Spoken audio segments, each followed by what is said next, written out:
당신의 인생을 하나님께로 조종하라 이죠. 그래서 그 팔단원의 한 젊은 부부의 얘기가 나옵니다. 젊은 부부의 희생이죠. 한번 읽어보겠습니다. 약 64km 좀 떨어진 우리 지교회에 일꾼이 필요하게 되었습니다. 저는 교인들에게 하나님께서 사람을 보내사 그 지교회 평신도 목회자로 쓰시도록 기도 부탁을 했습니다. 한 젊은 부부가 이에 응했습니다. 남편은 대학을 다니고 있었고 그들은 물질적으로 가진 것이 적었습니다. 그들이 그 지교회에서 살게 된다면 그는 하루에 왕복 120km를 운전하면서 통학해야 했습니다. 그러나 저는 그들에게 그럴 만한 재정적인 능력이 없다는 것을 알았습니다. 그래서 저는 말했습니다. 안 됩니다. 저는 당신에게 그 일을 하게 할 수 없어요. 그러고 나서 왜 그 일을 하는 것이 그들에게 공평치 못한가에 대한 온갖 이유를 들어 설명했습니다. 이 젊은 부부는 하나님이 그들을 구원해 주신 사실에 대해 깊이 감사하고 있었습니다. 그 젊은 청년이 저를 쳐다보면서 이렇게 말했습니다. 목사님, 제가 주님을 위해 희생할 기회를 빼앗지 말아주세요. 그 말은 제 마음을 부수어 놓았습니다.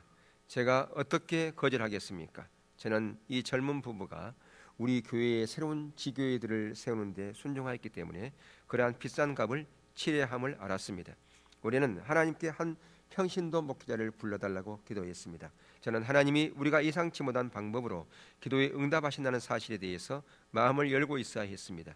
이 젊은 부부가 하나님의 부르심에 대해서 깊은 헌신과 희생의 자세로 응했을 때 예수님의 몸, 우리 교회에는 그들이 부르심을 받았음을 확신시켜 주었고 하나님은 그들의 필요를 채워 주셨습니다. 자, 이 단원의 암송 구절을 한번 볼까요? 누가복음 14장 33절에서 33절인데요. 함께 우리 읽겠습니다. 시작. 이와 같이 너희 중에 누구든지 자기의 모든 소유를 버리지 아니하 능히 내 제자가 되지 못하리라. 하나님께서 우리를 하나님의 그 일하심으로 우리를 초청하시는 그 초청에 우리가 응했을 때는 뭐가 필요하다고요? 믿음이 필요하다라고 하는 것이죠. 믿음이 없이는 이러한 행동을 할 수가 없는 거죠. 근데 그 믿음이라고 하는 것은 뭐가 따라야 되느냐? 순종이 따름이 없는 믿음은 있을 수 없다. 순종이 있어야 그 믿음이 실제인가 아닌가가 그게 증명되지 않습니까? 그래서 우리 그 십자가 복음에서도 그런 부분이 있지만 참다운 믿음이라고 하는 것은요. 참다운 믿음이라고 하는 것은 우리의 행동이 수반될 때 환경 따라서 움직이는 믿음은 그건 믿음이 아니다라고 하는 것이죠. 그러니까 환경이 좋을 때는 내가 믿음이 있어요. 근데 환경이 나쁘면 내가 불신하고 불평하고 그러면 그것은 믿음이 아니다. 누가 그랬나요? 광야의 이스라엘 백성들이 그랬잖아요. 그들은 홍해 앞에서 또 하나님을 원망했고 또 광야에서 음식이 떨어졌을 때에 모세를 원망하면서 애굽에 매장지가 없어가지고 우리를 이곳에까지 인도했느냐? 차라리 애굽에서 그냥 종살이 하는 것 그것이 오히려 낫겠다라고 그렇게 그들은 원망했죠. 근데 그들이 홍해가 갈라졌을 때는 어떻게 했나요? 홍해가 갈라졌을 때는 그들은 앞장서 춤추고 노래하고 기뻐 뛰놀았죠. 시편에서 보면 그들이 그렇게 앞서서 하나님을 찬양하고 경배하고 하나님을 찬양했지만 얼마 못 가서 그들은 환경 때문에 그들의 그 먹는 것 때문에 또 마실 것 때문에 그들은 하나님을 원망하고 모세를 원망했던 것을 볼 수 있습니다. 그것을 가리켜서 히브리서 3장에서는 불신이다 그렇게 얘기를 합니다. 그러니까 환경에 의해서 움직이는 믿음은 그것은 불신이다. 그런데 오늘날 우리는 많은 경우에 환경에 의존한 믿음을 가지고 있음에도 불구하고 우리는 믿음이 있다고 그렇게 얘기를 합니다. 그러니까 믿음이 있는지 없는지는 어디 가봐야 홍해 앞에 가봐야 내가 믿음이 있는지 없는지가 안다는 말이에요. 막다른 골목 가봐야 내가 가장 하나님을 신뢰하는지 안 신뢰하는지를 알게 되는 것이죠. 그러니까 이것을 가리켜서 환경에 의존하는 믿음이다. 그러면 하나님께서는 왜 우리를 그러한 홍해 앞으로 때로는 광야로 우리를 인도할까? 그것은 우리가 믿음이 있는지 없는지를 테스트하기 위함이다. 시험하기 위함이다. 또 하나는 훈련시키기 위함이다 하는 거죠. 훈련이다라고 하는 것이죠. 우리를 연단시켜서 하나님의 쓰시는 귀한 하나님의 종으로, 하나님의 도구로, 하나님의 동역자로 세우기 위한 하나님의 시험이요 훈련이다라고 하는 것입니다. 그것을 통과했을 때만이 하나님이 쓰시는 귀한 도구가 될 수 있는 것이죠. 그런데 이렇게 믿음이라고 하는 것은 순종이 필요한데, 행동이 필요한데 그 행동 이전에 뭐가 있다? 조정이라고 하는 것이 있다라고 하는 것이 오늘 저자가 우리에게 지금 얘기하고 있는 거라고 말이에요. 그래서 제1과에서 뭐라?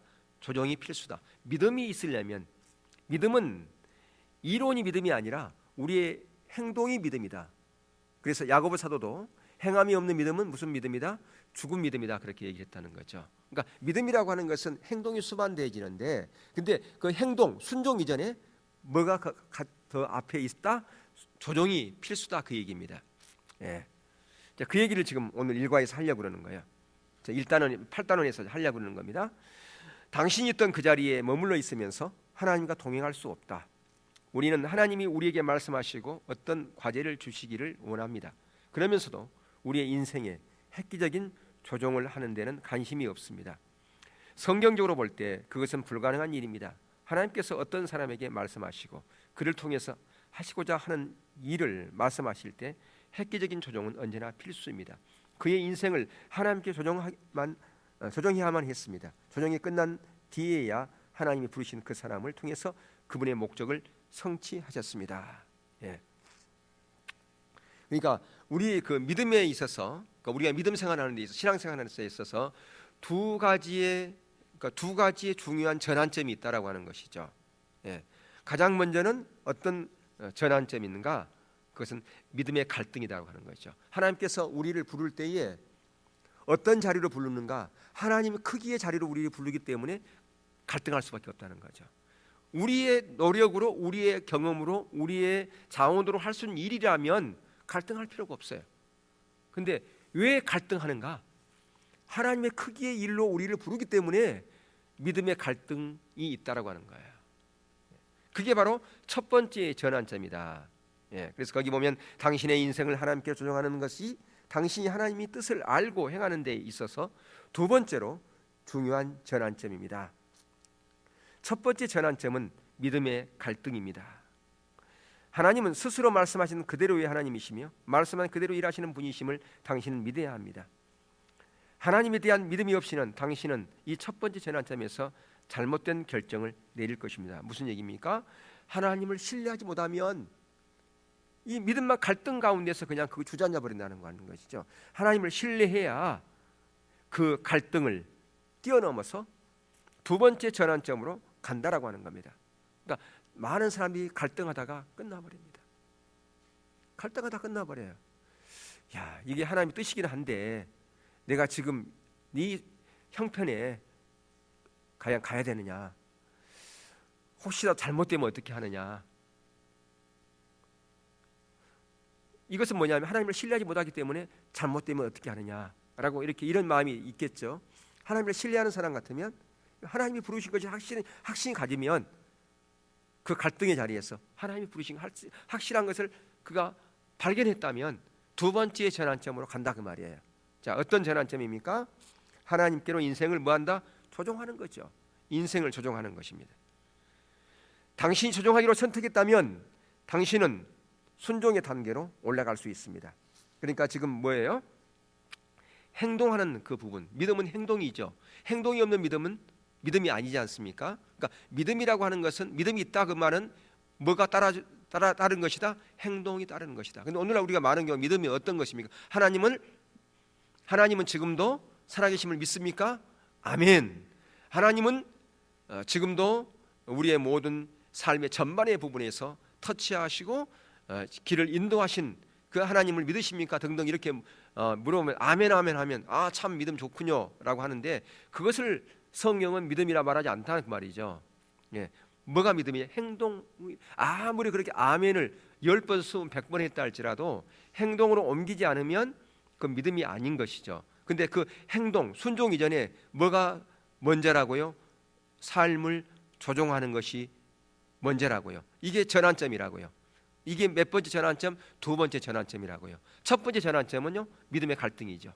예, 그게 첫 번째 인생에서의 전환점이고, 두 번째 인생의 전환점은 지금 여기서 말하는 것처럼 하나님께로 우리 인생을 조종하는 것이 인생에서 두 번째 전환점이다.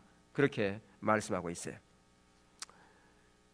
그러니까 모든 성도들이, 이건 목회자를 저도 포함한 얘기입니다만은, 하나님으로부터 쓰임 받기 위해서는 하나님께로 조종하는 자로 가야 돼요. 근데 그게 쉬워요, 어려워요? 어렵습니다.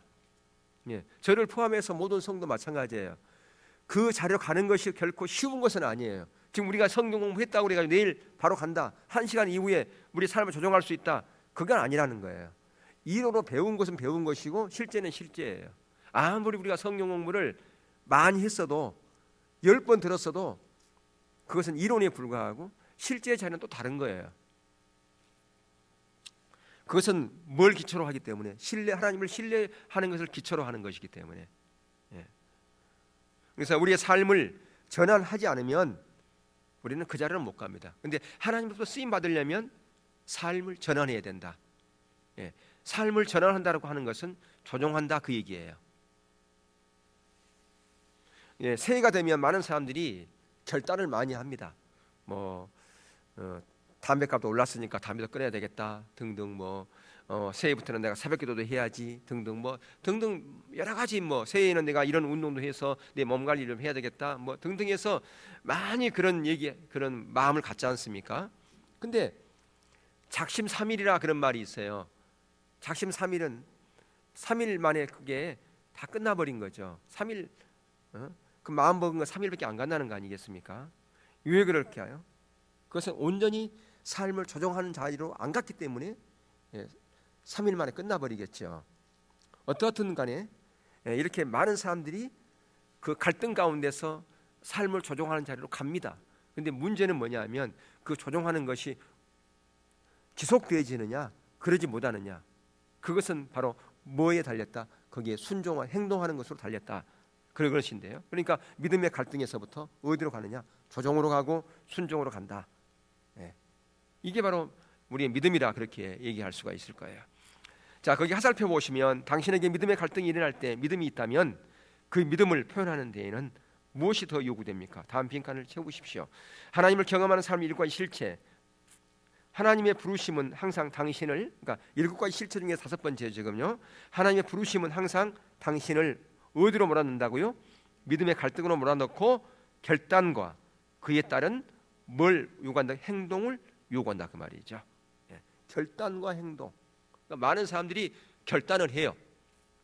예, 결단을 하는데 그 결단이 행동으로 옮기지 못할 수도 있다, 그 말이에요. 조종을 하는데 행동으로 못 옮길 수도 있다, 그 말이에요. 왜 그러냐? 그 조종이 참된 조종이 아니기 때문에 그렇다는 거예요. 그러니까 여기서 지금 저자가 얘기하는 것은 삶을 조종했다고 하는 것은 그것은 전환점이라 그 말이에요. 그러니까 작심삼일 그것도 전환점이잖아요. 근데 그것은 전환점이라 볼 수 없다, 그 말이에요.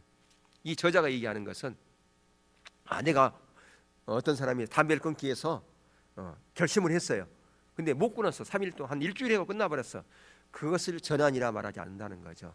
그러니까 인생을 전환했다는 것은 획기적인 전환점이다. 예, 그 얘기예요. 획기적인 전환점 가운데 삶을 조종하면 바로 어디로 간다? 순종하는 자리로 간다라고 말해요. 그 두 가지를 하나의 행동으로 보는 것입니다. 나누지 않고요. 당신이 하나님을 믿게 되면 당신이 무엇을 하느냐에 따라 당신의 믿음이 표현됩니다. 어떤 행동이 요구됩니다. 이 행동은 우리가 이 단원에서 초점을 맞춰 공부할 당신이 해야 할 획기적인 조종 중에 하나입니다. 당신의 순종도 요구되는 행동의 일부 부분입니다. 당신의 조종과 순종은 당신 주위의 사람들에게 값비싼 대가를 요구할 것입니다. 그러니까 지금 그 박스 안에서 뭘 설명하고 있냐 그러면 참다운 믿음은 행동이 수반된다, 그 얘기거든요. 그리고 그 행동은 어떤 행동이냐? 조종과 순종이 합해진 행동이다. 그 얘기예요. 예, 그 의미를 아시겠죠? 예, 그러니까 행동은 그냥 나오는 행동이 아니라 삶을 획기적으로 전환한 그 삶의 조종과 함께 순종하는 그 부분이 하나의 행동으로, 행동 양식으로 나타난다. 그것이 바로 믿음이다, 그 얘기예요. 이해되시죠? 그러니까 믿음은 행동이 없이는 믿음이라 말할 수 없는 것이고, 그 행동이라고 하는 것은 내 삶을 획기적으로 인생을 조종하는 것뿐 아니라 순종을 같이 가는, 그것이 행동이다, 이렇게 얘기를 하는 거예요. 예. 그러니까 이제 이것을 우리의 버전으로 얘기하면 전적인 순종과 온전한 믿음이다, 그렇게 얘기를 할 수 있어요. 이게. 그래서 신앙의 본질에 대한 부분이 처음에가 뭐죠? 하나님과 인격적인 만남이잖아요. 첫 번째가 하나님의 인격적인 만남. 하나님의 인격적인 만남이 우리 신앙의 첫 번째거든요. 그게 되려면 하나님을 전 존재로 사랑하고, 예, 그분을 인격적으로 아는 것, 이게 이제 하나님과 친밀한 사랑의 교제지 않습니까? 이게 되어져야만이 뭐가 가능해요? 하나님의 행하심을 보고 온 삶으로 동참하는 것이 가능하잖아요. 그런데 하나님의 행하심을 보고 온 삶으로 동참하려면 뭐가 있어야 돼요? 전적인 순종과 온전한 믿음이 필요하다는 거죠. 네. 그러니까 이게 바로 조종과 순종이다, 그렇게 얘기를 할 수 있는 거죠. 자, 거기 하살표 밑에 있는 하살표 볼까요? 이 네모칸 안에 써 있는 공식을 누구의 말로? 여러분의 말로 한번 바꿔 정리해 보라고 그랬거든요. 자,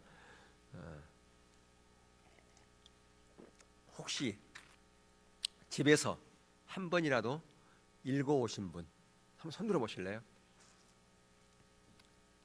예, 내가 뭐 하나 드리려고 그랬더니 기회가 없군요.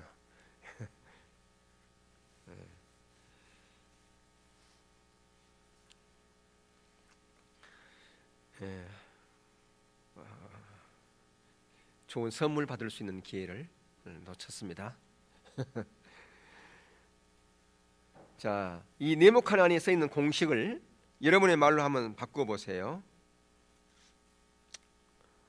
어떻게 바꿔 보면 좋겠어요? 한번 즉흥적으로 지금 한번 바꿔 보세요. 여러분의 말로.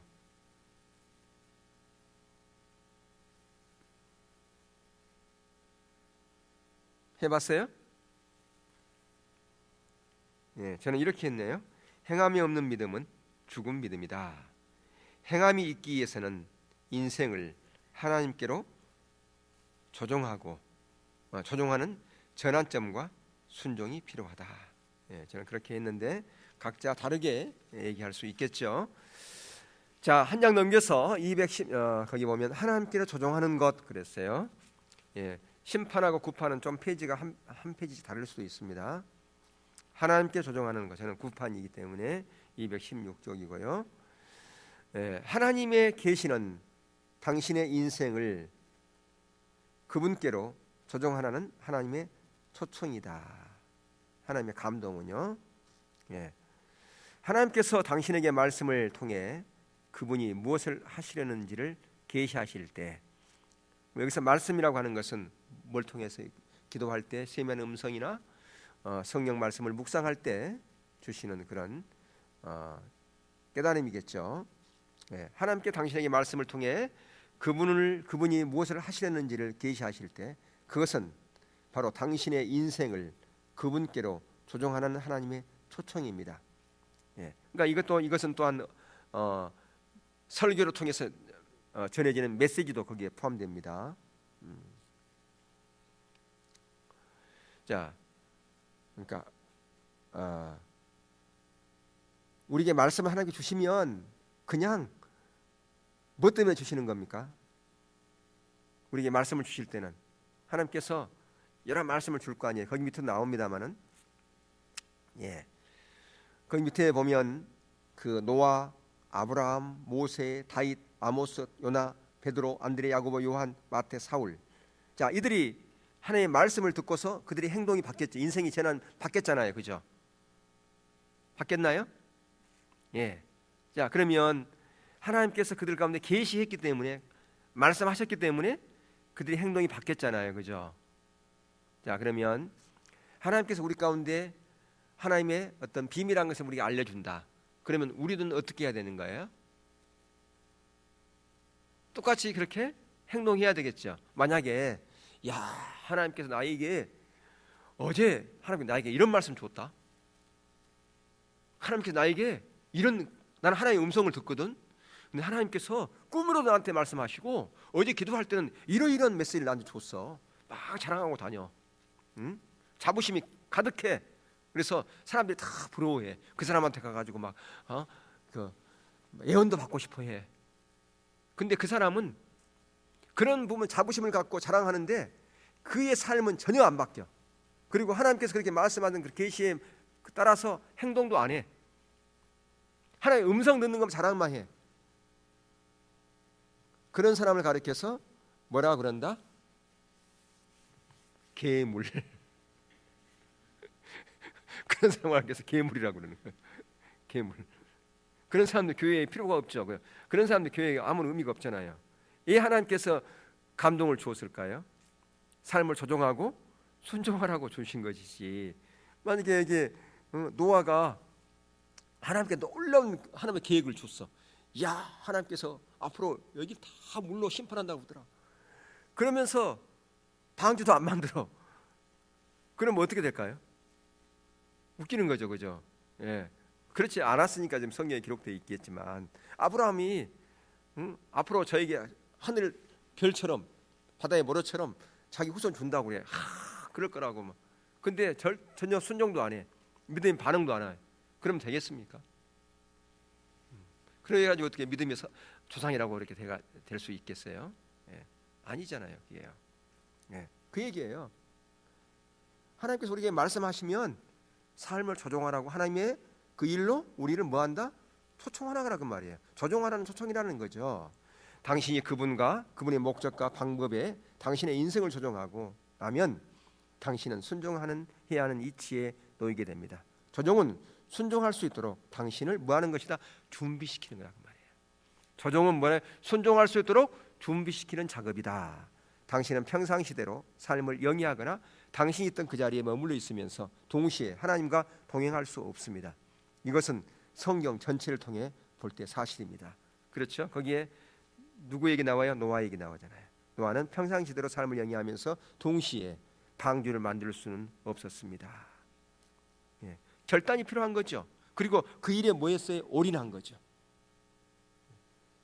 노아뿐 아니라 아브라함. 예, 아브라함도 그렇고 모세도 그렇고. 예. 중고등부 여기 예배 드리는 거예요. 오늘 송 사모님이 중고등부 한다고 그랬었는데 그냥 앉아보고 있었네. 그냥 있어 그러면.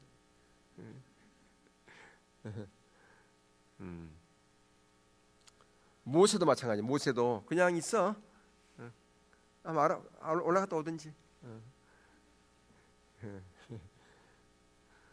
모세도 마찬가지. 모세에 어떤 얘기 나옵니까? 모세는 사막의 한 구석에서 양을 치면서 동시에 바로를 대적할 수는 없었습니다. 그렇죠? 예. 그 최근에 이 모세 저기 영화 있죠? 그 이름이 뭐야? 그래서 봐. 시온아. 최근에 모세 영화 있죠. 내가 봐놓고 영화 제목이 안 생각. 엑소더스인가요? 그렇군요. 똑같은 거는. 거기에 보면 좀 다르게 나왔어. 좀 성경을 좀 이렇게 달리 막 각색해 가지고 나오는데 이게 모세가 자기 십보라하고 자기 아들하고 놓고 하나님 명령 따라 가니까 되게 구박받아요. 아내한테 욕 먹어. 자기 아내를 영화에서 그렇다는 영화에서 성경 그런 게 아니고 성경 그런 말 없잖아요. 예, 그런 얘기 나오더라고요. 그러니까 그렇잖아요. 우리도 그럴 거 아니겠습니까? 생뚱맞게 새로운 일을 한다 그러면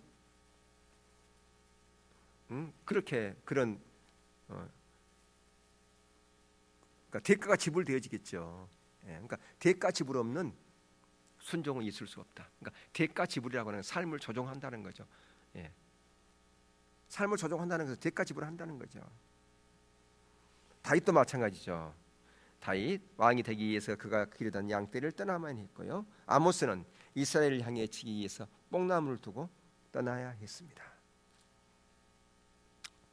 요나는 니느웨에서 해치기 위해서, 여러분 여기 아모스가 뭐한 사람일까요? 뽕나무를 두고 떠나야 됐대. 예? 여러분 뭐 하는 사람 같으세요? 뽕나무니까 노예 치는 사람일까요? 아니에요.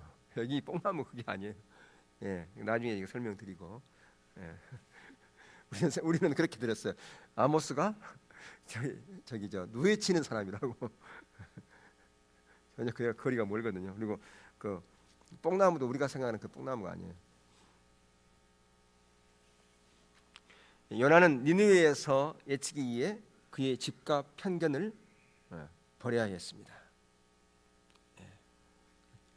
그 당시 이 아모스 입장에서는 이방 나라에 선택받은 선민이라고 하는 유대인이 이방에 가서 그렇게 애치는 것은 그거 정말 힘든 거죠.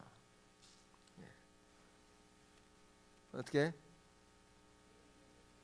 아 그래? 거기 아직 비전 안 끝났는가 본데. 너희들이 안 올라가니까 계속 얘기를 하는가 보다. 너희들 우르르 올라갔으면 끝냈을 건데 그냥 있어.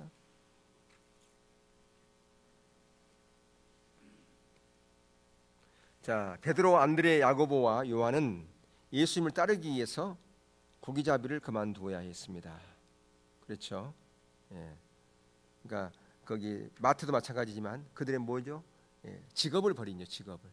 직업을 바꿔야 되는 거죠. 그러니까 이게 믿음의 갈등이 필요한 거죠. 갈등이 오고 삶을 조종하는 것이 필요하고. 사울도 마찬가지고요. 그러니까 나중에 바울이라고 이름으로 바뀌었죠. 사울하고 바울은 그러니까 로마식 이름은 바울이고 유대식 이름은 사울이에요. 하나님이 이방인에게 복음을 전하는 데 쓰임 받기 위해서 그의 삶의 방향을 하나님께로 완전히 바꾸어야 했습니다. 완전히 바뀌죠. 그의 삶이. 획기적인 조정, 누구보다 더 했던 인물 꼽으라면 사도 바울이겠죠. 그러니까 획기적인 변화와 조정이 있어야 된다. 어떤 이들은 가족과 조국을 떠나야 했습니다.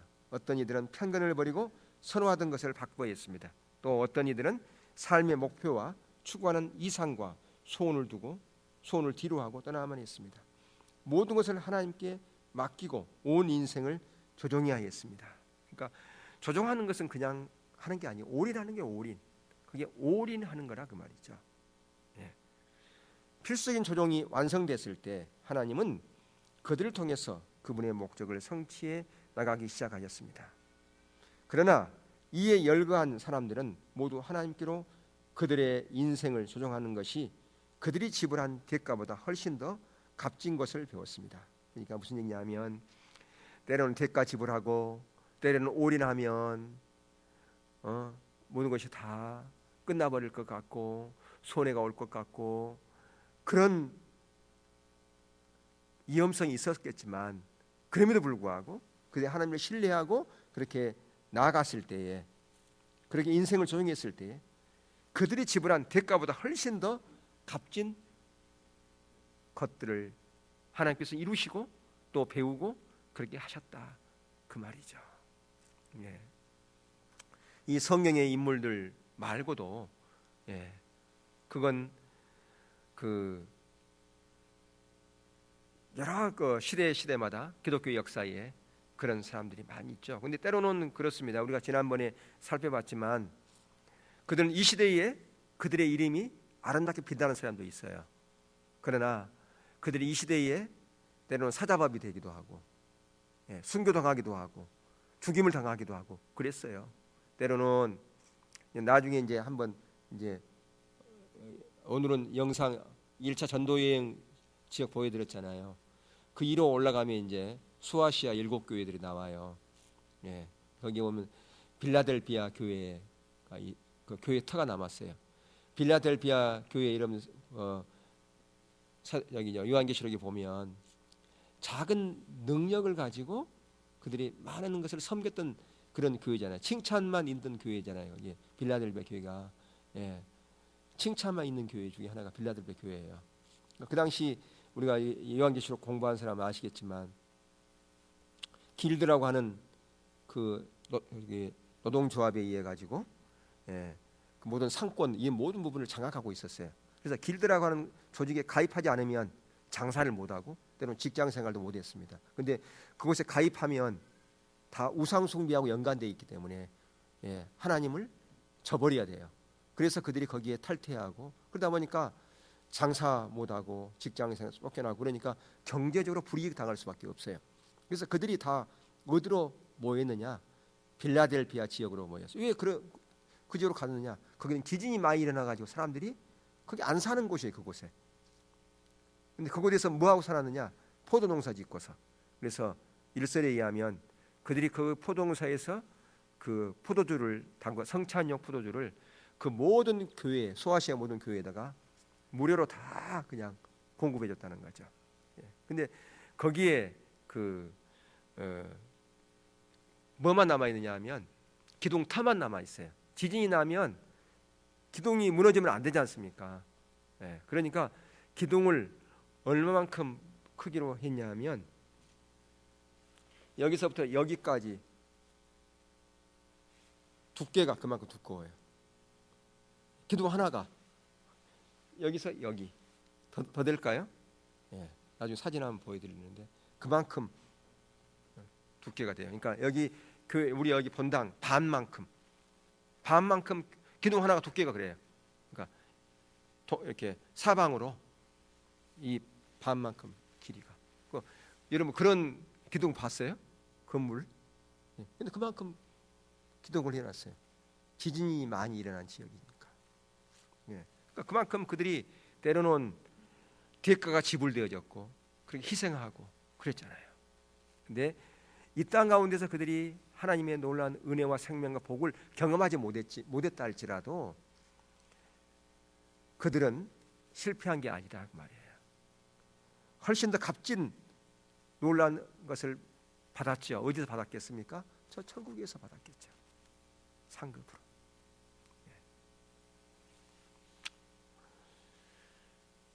자, 이단원의 암송 구절은 예수님의 제자가 되기 위해서 필요했던 조정이 무엇인가에 대해서 말하고 있습니다. 다음에 그 구절을 써보라 하니까 이단원의 암송 구절 써라는 거예요. 누가복음 14장 33절 이와 같이 너희 중에 누구든지 자기의 모든 소유를 버리지 아니하면 능히 내 제자가 되지 못하리라. 예. 자, 그럼 거기 질문 하나가 있지 않습니까? 질문 무슨 질문입니까? 당신은 예수님을 따르기 위해서 당신의 모든 것을 기꺼이 예수님께 바치기는 단계에 이르렀습니까? 여러분은 어디에 있는지 한번 체크해 보세요. 내가 질문을 않겠어요. 마음속으로 체크해 보세요. 자, 이 앞단원 7단원에서 당신은 하나님이 그분의 사람들을 통해서 일하시는 단계 중 5번째 단계를 배웠습니다. 이 단원에서 6번째 단계를 함께 살펴보겠습니다. 복수과 예습을 위해서 다음에 빈칸을 채워보십시오. 자, 5번째 단계 볼까요? 하나님의 부르심은 항상 당신을 어디로? 믿음의 갈등으로 몰아넣고 결단과 그에 따른 행동을 요구합니다. 6번째 단계, 당신은 하나님의 역사에 참여하기 위해서 당신의 인생을 하나님의 뜻에 맞게 뭐 해야 된다고요? 조종해야 됩니다. 하나님을 경험하는 7가지 실체 중에서 지금 5번째, 6번째를 지금 보고 있는 거예요. 예. 당신은 이렇게 생각하고 있을지 모릅니다. 하지만 하나님은 나에게 획기적인 조종을 하라고 하시지 않을 거야. 당신이 하나님을 이해하려고 성경을 읽는다면 하나님이 그분의 사람들에게 가장 확실한 조종을 요구하시는 것을 알게 될 것입니다. 심지어 하나님은 자신의 독생자에게까지도 획기적인 조종을 요구하셨습니다. 그렇죠? 예. 예수님께서도 그 잔을 받는 것이 얼마나 그것이 고통인지, 그래서 하나님 원하시거든 이 잔을 저에게 물러가게 해달라고 그렇게 기도하지 않습니까? 그러나 저의 뜻대로 마시고 아버지 뜻대로 되기를 원했잖아요. 이게 뭡니까? 나의 뜻이 아닌 누구의 뜻? 하나님의 뜻. 그게 조종이죠. 그게 조종입니다. 나의 뜻이 아닌 하나님의 뜻, 그 뜻을 따라서 가는 것이 조종이다 그 말이에요. 근데 우리가 너무나 많은 경우에 하나님의 뜻이 알면서도, 하나님 뜻인 줄 알면서도 그 뜻을 따라서 가면 대가가 지불되어지고 내가 손해가 오기 때문에 내 길을 가는 경우 너무 많지요. 우리 주 예수 그리스도의 은혜를 너희가 알거니와 부유하신 자로서 너희를 위하여 가난하게 되심은 그의 가난함을 인하여 너희로 부유하게 하려 하심이니라. 예수님은 십자가의 죽음을 통한 구속으로 아버지께 동참하시기 위해서 천국의 자신의 지위와 부귀를 버리셨습니다. 그것은 실로 획기적인 조정이었습니다. 그러니까 이것만큼 큰 조정은 없지요. 하늘나라의 보좌를 비워버린 거죠. 하나님이 인간의 몸으로 오신 것이죠. 이것만큼 큰 조정이 어디 있겠습니까? 당신이 그분의 제자, 그를 따르는 자가 되기 원한다면 선택의 여지가 없습니다. 그러니까 예수님이 우리의 선생, 우리는 다 제자라고 그렇게 얘기 않습니다. 제자도의 길을 가려면, 제자도의 삶을 살려면 선택의 여지가 없다 그 말입니다. 당신은 하나님을 따르기 위해서 당신의 인생에서 획기적인 조정을 해야만 합니다. 당신의 주인을 따르는 것은 당신의 인생에 있어서 조정을 요구합니다. 당신이 하나님을 따르고 하나님이 말씀하신 대로 순종하는데 필수적인 모든 조정을 할 자세가 갖춰져 있지 않으면 당신은 하나님께 아무 소용이 없습니다. 당신이 하나님을 따르는 데 있어서 가장 큰 어려움은 조정을 해야 하는 단계에서 올지 모릅니다. 자, 우리는 조정하는 단계를 건너뛰고 하나님을 믿는 데서 바로 순종하는 단계로 가기를 원하는 경향이 있습니다. 그러니까 반드시 이 단계를 거친다 그 얘기죠. 그러나 당신이 그분을 따르기 원한다면 당신은 선택의 여지가 없습니다. 그분의 길은 당신 것과는 완전히 다릅니다.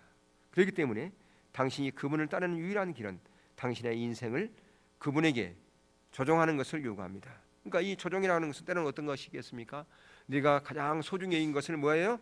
버리고 또 포기하는 것이겠죠. 때로는 어떤 것이겠습니까? 내 자아가 죽는 것도 조종하는 거예요. 때로는 어떨 때는 그것이 돈일 수도 있고 명예일 수도 있고 기득권일 수 있습니다. 내가 정말 소중히 여긴 것, 그것을 내려놓는 것, 그것이 조종일 수 있다. 그러니까 쉽지가 않는 거죠. 그러니까 그 전에 뭐가 있다는 거예요? 믿음의 갈등 가운데 있을 수밖에 없다라고 하는 거죠. 그러면서 거기에 구약에서의 한 사람, 신약에서 한 사람의 일을 들고 있는 것을 볼 수 있습니다. 엘리사와 부자 청년은 모두 하나님의 일에 동참하도록 초청을 받았습니다. 두 사람에 대해서 읽고 다음 물음에 답하라 그랬죠. 열왕기상 19장 15절에서 21절 거기 보면 거기 보면 엘리사를 부르신 얘기가 나옵니다. 엘리사. 그리고 부자 청년 거기에 나오죠. 부자 청년이 와서 뭐라고 그럽니까? 예수님께 발 앞에 무릎 꿇고 그 대낮에 영생이 무엇인지 그걸 그 질문하지 않습니까? 선한 선생님이요, 어떻게 해야 영생을 얻습니까? 그렇게 질문하지 않습니까? 그래서 예수님께서 뭐라고 얘기합니까? 너의 모든 재산을 팔고 나를 따르라. 그랬을 때 그가 돈이 많은 거로 고민하면서 갔지요. 그게 뭡니까? 조정하지 못했다 그 말이에요. 그러니까 거기 첫 번째 질문에 두 사람에게는 어떤 조정이 요구되었습니까? 그 엘리야를 따르는 거잖아요. 엘리사에게는 엘리야가 엘리사를 부르지 않습니까? 나를 따르라고 거기에. 그리고 부자 청년은 모든 재산을 팔아 가난한 자에게 주라. 그랬을 때 각기 다른 반응이었죠. 엘리사는 즉시 조종하잖아요. 손을 잡아서 대접하고 따르죠. 근데 부자 청년은 어떻게 했다고요? 고민하면서 떠났다는 거죠. 그래서 지금 그 부자 청년에게는 구원의 조건이 어떻게 해야 구원을 얻습니까? 물어보잖아요. 어떻게 해야 구원을 얻습니까? 어떻게 해야 영생을 얻습니까? 같은 얘기인데 구원의 조건이 뭐였냐? 예수님을 따르는 거였어요. 근데 예수님을 따르되 그 삶을 조종하고 날 따르라 그렇게 얘기를 한 거잖아요. 근데 부자 청년에는 뭐가 있었어요? 탐심이 있었어요. 탐심. 그것이 예수님을 따르는 걸림돌이 됐다 그 말입니다. 예. 그러니까 조종하는 거에 있어서 탐심도 마찬가지. 탐심도 조종하는 거예요. 여기 봅시다. 부자 청년은 영생을 얻기를 원했지만 예수님께로 자신의 인생을 조종하는 것은 원치 않았습니다. 그에게는 돈과 부가 더 중요했습니다. 예수님은 그것을 아셨습니다. 예수님은 그가 돈을 사랑하면서 동시에 하나님을 온전히 사랑할 수 없음을 아셨습니다. 그러니까 예수님이 알고서 그렇게 얘기한 거죠. 예. 그가 두 가지 다 원하고 있었던 거죠. 우리가 오늘날 그런 경우가 많습니다. 두 가지 다 이 부자 청년과 같이 신앙생활 하는 경우 너무 많아요. 그러니까 이 부자 청년은 교회 밖에 있는 게 아니에요. 교회 안에 있습니다. 성도 안에 부자 청년이 있다 그 말이에요. 근데 어떤 사람은 부자 청년처럼 신앙생활 하는 사람도 있어요. 부자 청년과 똑같이 그렇게 살아가는 사람이 있어요. 어디서요? 세상 밖에 아니에요. 교회 안에서. 예. 그래서 두 가지를 다 하나님도 돈도 두 가지 다 사랑하죠. 근데 그것을 성경은 뭐라고 그래요? 그것이 우상숭배요 혼합주의다. 그렇게 얘기를 하고 있죠. 구약의 이사야 시대나 에레미야 시대에 이스라엘 백성들은 다 혼합주의에 빠져 있었잖아요. 하나님도 믿고 근데 하나님 믿지 않는 게 아니었어요. 예, 안식일날 되면 그들은 거대한 성대한 예배가 성전에서 드리고지고 있었단 말이에요. 그런데 또 반면에 실제로 그들은 마음의 우상이 아니라 실제로 바알을 믿었고 아세라를 믿었어요. 그들은 그게 혼합주의였죠. 근데 우리는 오늘날 바알은 안 믿고 아세라는 안 믿을지 모르지만 이 부자 청년과 같은 이게 있는 거죠. 자, 요한복음 17장 3절 보겠습니다. 영생은 곧 유일하신 참 하나님과 그의 보내신 자 예수 그리스도를 아는 것이다. 다시 말하면 뭡니까? 관계다라는 거죠. 관계.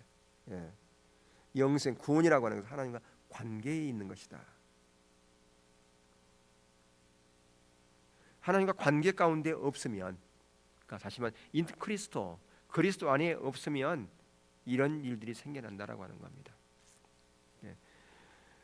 모든 이단들은 그러니까 이 참된 진리에서 벗어나는 것은 하나님과 관계로부터 멀어지면 그런 일들이 있을 수밖에 없는 겁니다. 이단이 그냥 생기는 게 아니에요. 예. 그러니까 지금 보면 그러니까 그러니까 의식이 본질을 대체해버리는 그런 것들이 많죠. 구약은 의식적인 부분이 많아요. 물론 하나님께 제사를 드리는 거 있잖아요. 거기 보면 정말 의식 부분이 많아요. 그러니까 그 의식을 드리는 그것도 구약의 사람들은 글씨도 잘 모르고 오늘날 우리에 비해서 지적인 수준이 많이 부족하기 때문에 뭘 통해서 의식을 통해서 하나님을 알아갈 수 있도록 하나님께서 그렇게 그런 방법을 내셨어요. 또는 그림 같은 거라든가 이런 걸요. 예, 여러분 초 있잖아요. 초가 아니라 등대라고 그렇게 얘기하는데 이 그 성전에 보면 이렇게 촛대가 생긴 것들이 있잖아요. 이게요. 예, 그게 있는데 그걸 본따 가지고 오늘날 교회 안에 초가 있어요. 보셨나요? 앞에 초 있는 거? 그게 다 구약 예배 때 쓰는 거에서 또 온 거예요. 그게요. 어떤 데는 실제로 초를 켜는 데가 있어요. 그래서 정교회 같은 경우는요, 이 기도할 때 초를 켜요. 이만한 길쭉하게 가는 초 지금 팔고 있어요. 그래서 정교회 같은 경우는. 근데 그게 원래 구약에서 나온 것이고 처음에는 그것이 생각할 때 야 구약에서 그렇게 촛대라고 하는 이런 부분이 있었기 때문에 그걸 가지고 왔는데 그런 의미가 아니었는데요. 그런 의미가 그런 구약적인 의미도 있었지만 무엇과 같이 결부됐냐 그러면 탐심과 같이 결부됐어요. 무슨 탐심? 장사소. 그걸 많이 팔면 이익이 나거든요. 그 초 팔면. 예, 그걸 가지고 이걸 가지고 드리면 하나님께서 더 잘 받는다 그래가지고 그걸 불을 피우고 기도를 하는 거예요. 근데 그게 독점이란 말이에요, 그게요. 그러다 보니까 비싸요, 그게. 다 장사 속으로. 이렇게 변질되어 버린 거예요. 그러니까 그 그리스 정교회 가면요, 다 이렇게 하고서 이렇게 기도해요. 초를 팝니다, 이렇게. 예. 그리고 또 콥틱교만 나는 예전에 저기 이집트 가가지고 이번에 콥틱 교도들 순교당했잖아요. 21명인가 참수당했죠, ISA에서. 근데 그 콥틱교도 보니까 정교회예요, 정교회. 똑같아요.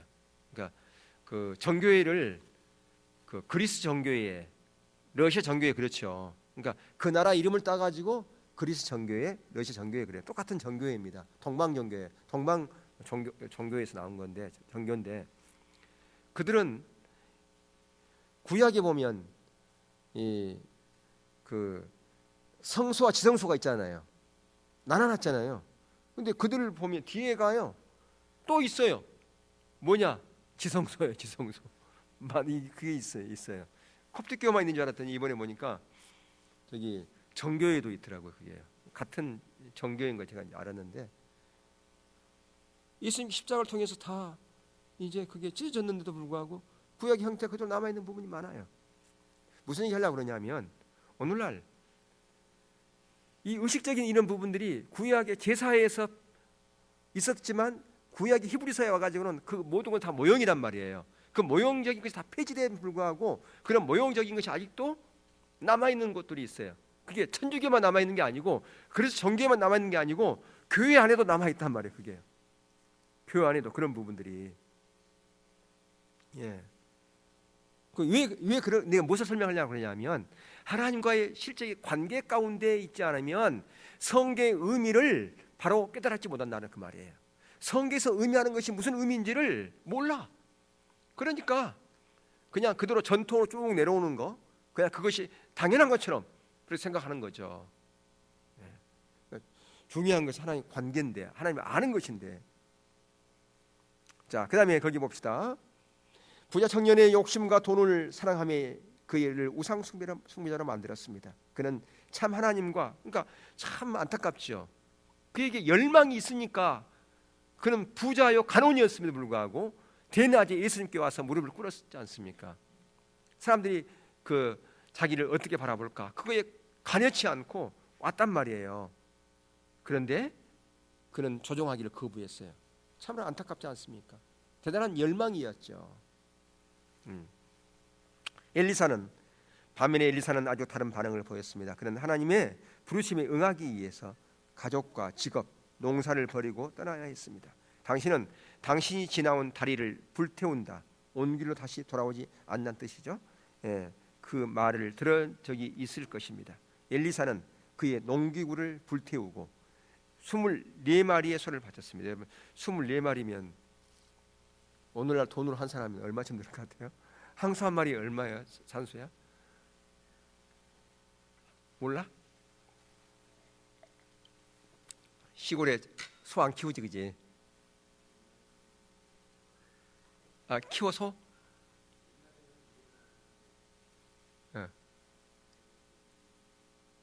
100만 원 잡아도 24마리면 얼마야? 2,400, 3,000만 원 될 거 아니에요? 3,000만 원. 예. 이게 그냥 쉬운 게 아니잖아요. 그리고 소 두 마리 소를 잡아 요리해서 온 동네 사람이, 2마리 소 잡으면 동네 잔치겠죠, 그죠? 무슨 얘기냐면 그는 돌아오지 않을 것을 작정한 거죠. 그가 필요한 조정을 했을 때 비로소 하나님께 순종하는 단계에 온 것입니다. 그러니까 되돌아갈 수 있는 다리를 폭파해버린, 불태워버린 것이다, 그 말이에요. 삶을 조정한다는 것은. 그 결과 하나님은 엘리사를 통해 구약에 기록된 것 중 가장 위대한 기사와 기적을 행하게 하셨습니다. 엘리사는 부르심을 받은 초기에 조정을 해야만 했습니다. 그가 조정하기 전까지 하나님은 그를 통해서 기적을 베푸실 수 없습니다. 자, 박스 안에 볼까요? 한번 읽어보겠습니다. 시작. 아무도 하나님께 온전한 바쳐지고 조정되고 순종된 단 한 사람의 인생을 통해서 하나님이 하실 수 있는 모든 일을 요약할 수 없다. 예.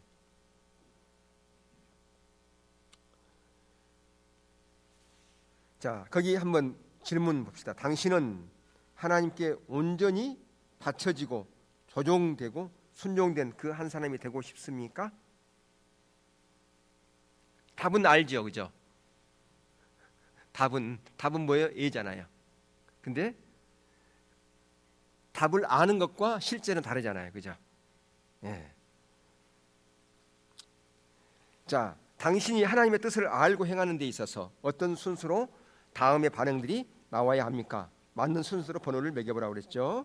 예, 가장 먼저가 뭘까요? 가장 먼저 뭐예요? 믿음. 두 번째가 조종. 예, 세 번째가 순종. 예. 하나님이 그분의 일에 참여하라고 당신을 부르실 때 그 임무는 하나님 차원의 것이기 때문에 당신은 믿음의 갈등에 부딪히게 될 것입니다. 당신의 반응은 첫째로 믿음을 요구합니다. 믿음은 행동을 통해서 표현될 것입니다. 첫 번째 행동은 당신의 인생을 하나님께로 조종하는 거니까 믿음은 뭘로 표현된다고요? 행동으로. 그렇죠? 참다운 믿음은 뭘 표현된다고요? 행동으로. 근데 그 행동은 뭐가 포함되어 있다? 두 가지 포함되어 있다고 그랬잖아요. 조종과 순종이 포함된 것이다. 그 얘기죠. 예. 그래서 그 얘기가 지금 이렇게 계속해서 이 한 과를 장식하고 있는 겁니다. 예.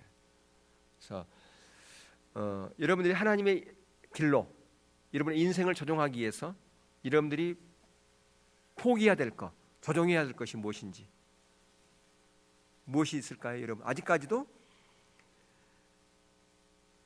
하나님의 길로 가는 데 있어서 완전히 삶을 조종하지 못한 부분이 혹시 여러분 가운데 있나요? 있다면 우리는 특별히 양해잖아요. 양해란 말이에요. 양해. 양해는 여러 가지 의미가 있을 수 있어요. 우리가 양이니까 여러분이 양이 돼야 돼요. 양은 무엇의 표현이에요? 상징이에요? 순종의 상징이잖아요. 또한 자기 희생의 상징이잖아요. 그러니까 특별히 올해는 다른 해보다도 다른 해 못했으면 올해 해야 돼. 양해 때 못하면 안 돼. 작년에 보니까 작년에는 내가 이해가 가. 작년에는 이것도 문제가 있는 얘기예요 지금. 작년에는 무슨 해였어요? 말. 특별히 무슨 말이라고 그래요? 그냥 웃자고 하는 얘기니까 지금 그걸 머릿속에 입력하면 안 돼요. 흘러버리는데, 예, 작년에는 좀 고집 센 말인가 봐. 그러니까 작년에 고집 세서 그렇다 치더라도 올해는 양이니까 고분고분 삶을 조정하고 순종해야 된다 그 말이에요. 그 얘기 하려고 그러는 거예요 지금. 아멘. 올해는 그러니까 고집 부리면 안 된단 말이에요. 예, 하나님 원하는 길로 가야지. 아멘. 예. 자, 이가 요점 보시고요. 우리 찬양과 기도하겠습니다. 이가 요점. 하나님이 나에게 말씀하시고 그분이 하시려는 일을 드러내시는 계시가 나의 인생을 그분께로 조종하는 하나님의 초청이다. 조종은 뭘 준비시킨다고요? 조종을 준비시키신다. 내가 있던 곳에 계속 머물러 있으면서 하나님과 동행할 수는 없다. 내가 하나님을 따르는 데 있어서 가장 큰 어려움은 조종하는 단계에서 올 수 있다.